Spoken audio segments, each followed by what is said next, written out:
Hello, friends, and welcome back to Stories About Entitled People. Today's story comes from a quiet town where life was simple, until one man's retirement triggered a whirlwind of entitlement. But before we begin, best way to support our channel is to leave comments, like, and subscribe with the turned-on bell so you don't miss the new video every single day. Here we go. My small town is fighting over Chinese food. This is Entitled People on the large scale, and it's too hilarious not to share. I live in a small town, population 7,000 roughly, and everyone's currently divided over a Chinese restaurant. It's been in the local news and Australia's national news. That's how crazy people are getting. I'm going to try to keep this short. Back in May of this year, a local Chinese restaurant owner informed the local club he was renting kitchen space from that he wanted to retire and gave them his resignation, stating his last operating day would be the end of June. Cue the local Karens and Kevins en masse. One local, who we'll call Big Kevin, teamed up with another local we'll call Mega Karen, and they decided they were going to protest against the closing and force the club to keep the restaurant open. This poor man's been running the restaurant for 30 years without break and just wanted to retire peacefully. But no, Mega Karen started a petition while Big Kevin organized a protest. Now our third major player in this we shall call the Wicked Witch. The Wicked Witch, working in the shadows, starts leaking to the local paper that said restaurant owner is being forced out by the club. False allegation. The club gives their first and only statement about the situation, stating that the restaurant owner retired and even produced his retirement paperwork for proof. At this point, the national news comes into it and does an interview with restaurant owner who states on the news he wants to retire. You'd think that would be the end of it, but no. Mega Karen gets 1,200 or so signatures on her petition, which she hands to the club. The club's lawyer calls it invalid due to over 900 of the signatures not being filled in properly. Signature plus printed name plus club membership number or phone number needed by each person to make it valid, or same person signed multiple petition slots. So Mega Karen starts a new petition which only gets 74 signatures. Meanwhile, Big Kevin organizes a protest he doesn't show up for, nor does anyone else. The club then hosts a meeting for all club members, members of the general public, and the club's board to discuss what's going on, but again, for all the complaints, no one shows up. Now Mega Karen and Big Kevin are demanding that a new meeting be held, the club's general manager be fired, and the club's board be disbanded, and a new board elected.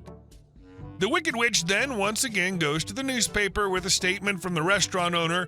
The restaurant has now been closed for over a month and states that now the club has renovated the restaurant and has plans to start a new restaurant. They, the old restaurant, would consider renting the space again. Before you question why the space wasn't renovated before this point, it was part of the Chinese restaurant's agreement that they would maintain and renovate the space as they saw fit, as stated by the club in their public statement. And she tells the paper that the whole reason the Chinese restaurant left wasn't because they wanted to retire, but because their rent increased from the $285 a week they've paid for 28 years to $385 a week last year, and then $485 a week this year for a restaurant space when other local restaurants are paying $2,500 a week plus for the same or smaller spaces. So Big Kevin, Mega Karen, and a ton of other locals were all shocked at the cost of rent, which they're now saying should have been kept at the $285 to encourage the restaurant to stay, even though it meant likely closing the club since they were struggling to afford running costs. The club even broke down their running costs to show the members and locals how expensive it is to keep the place open, but still not good enough. I can't with this town anymore. Hilarious. I'm not totally unsympathetic. I truly miss my old favorite Chinese place, and nothing has ever replaced it.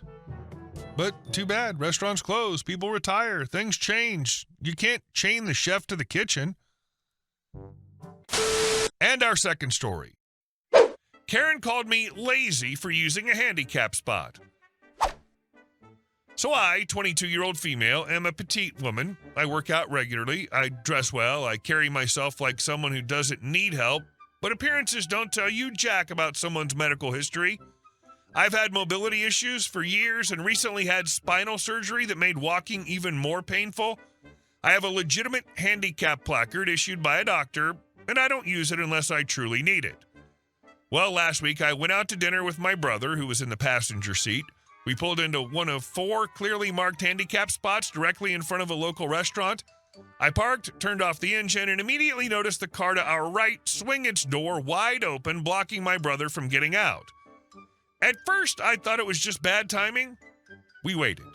5 seconds. 10 seconds. Still no movement. So I got out and walked over, slow and stiff from surgery. The woman in the other car, a late 60s scowl in a cardigan, was just sitting there with her door flung open, staring ahead like we didn't exist. I asked calmly, "Hi, could you close your door so we can get out?" She turned to me and gave me a once-over, the kind of scan that feels like it's meant to find a flaw. Then she said, "You shouldn't be parked there." Excuse me?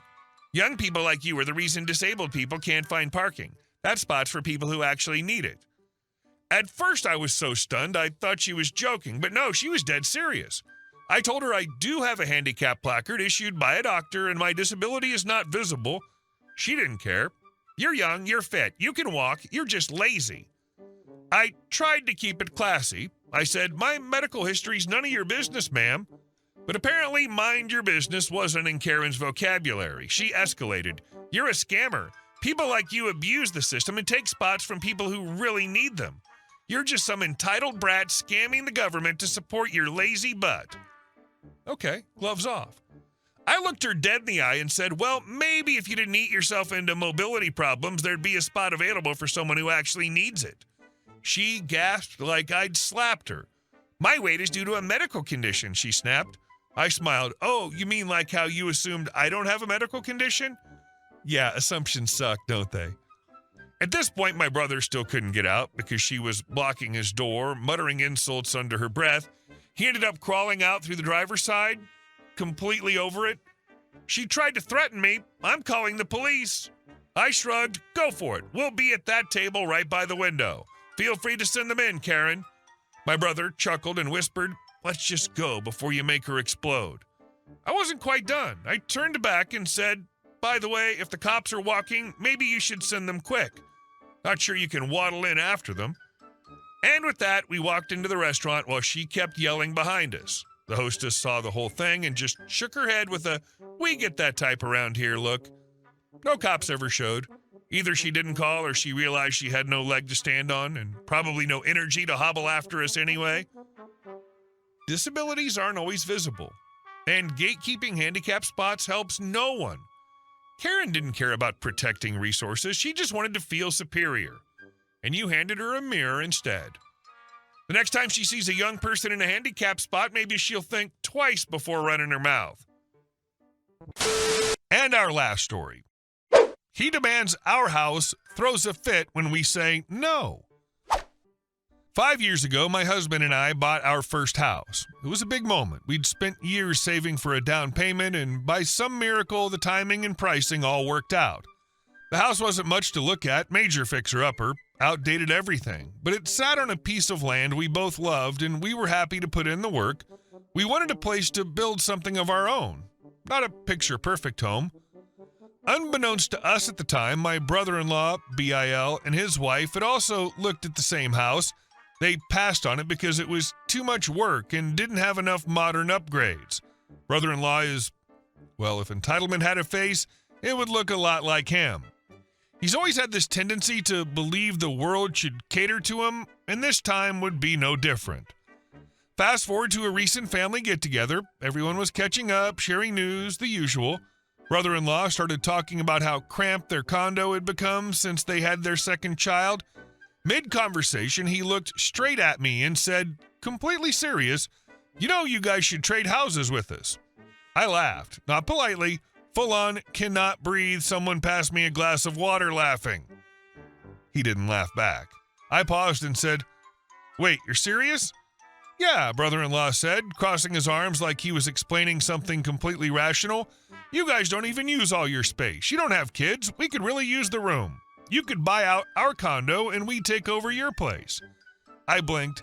"You want me to buy your condo and just hand you our house?" "It's not handing over, it's fair," he said, like he was doing me a favor. "We'd be using the space better. I mean, you two are working from home. How many rooms do you even need?" "My husband and I each have an office. That's not unused space," I replied, still trying to process the sheer audacity. "But we have kids," he emphasized, as if children granted you divine property rights. "And we have a mortgage we worked our butts off for," I snapped back. Then came the cherry on top. "If we did the trade," brother-in-law continued, completely undeterred, "you'd need to renovate first. That bathroom downstairs isn't finished, and Stacy and I don't have the time or energy to deal with renovations."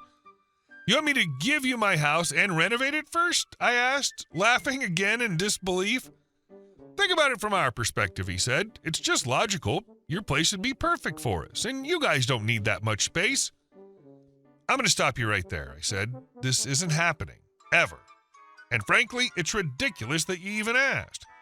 And just like that, brother-in-law stopped talking to me. He stormed off, furious that I had laughed at his oh-so-generous offer and refused to take it seriously. He's now playing the victim with the rest of the family, telling anyone who'll listen that I have 2 spare rooms I'm hoarding, while his poor family is crammed in their condo. He conveniently leaves out the part where he expected me to hand over my house like a housewarming gift and then renovate it on my way out. Last I heard, he's now trying to convince our father-in-law to retire early and move into a condo in the city so brother-in-law and his family can move on to the family farm. That would be the same farm father-in-law has already decided to leave to us in his will, because my husband and I actually do the farming. Brother-in-law once called farming too dirty and said the property was too much work. Guess it's only too much work when he doesn't get to inherit it. Father-in-law just laughed when brother-in-law brought it up and said, "Good luck with that." Honestly, I used to think these kind of stories were exaggerations made for internet stories. I didn't believe anyone could be this entitled. But now I live in that story. I watched my brother-in-law try to guilt us into giving up our home, demanding we upgrade it for him, and then throw a tantrum when we refused. The entitlement is real. And if the consequences of saying no is that brother-in-law doesn't want to talk to me anymore, best deal I've ever made. "Oh, I want your house that's so much bigger than mine for free because I have kids and I need some major upgrades to it that's also paid by you, and when you've done everything, we can exchange houses, which is clearly a disadvantage for you because your house is much bigger and more expensive than mine." Hey guys, thank you all for watching the video. I'll see you in the next one.